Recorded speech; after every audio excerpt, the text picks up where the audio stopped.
Praise the lord. దేవుని వాక్యాన్ని చదువుకుందాం. సామెతలు 10వ అధ్యాయము 27వ వచనం.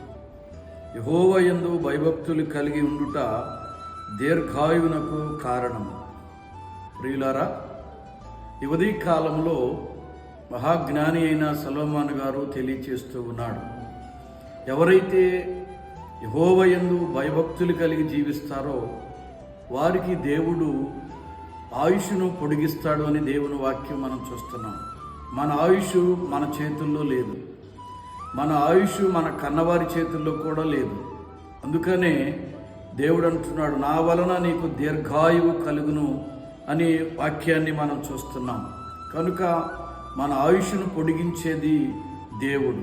కనుక ఎవరికి దేవుడు ఆయుష్నిస్తాడో, ఎవరికి దేవుడు ఆయుష్ను పొడిగిస్తాడు అంటే ఎవరైతే యెహోవా యందు భయభక్తులు కలిగి జీవిస్తారో వారిని దీర్ఘాయుష్మంతులుగా దీవిస్తానని దేవుడు వాక్యము ద్వారా మాట్లాడుతున్నాడు. కనుక ఈ ఉదయ కాలంలో వాక్యం వింటున్న ప్రతి వారు కూడా దేవుని యందు భయభక్తులు కలిగి ఆయనిచ్చే దీర్ఘాయుష్ను పొందుకోవాలని ఈ ఉదయ కాలంలో జ్ఞాపకం చేస్తూ ఈ మాటలు ముగిస్తూ ఉన్న దేవుడు మనందరినీ దీవించునుగాక.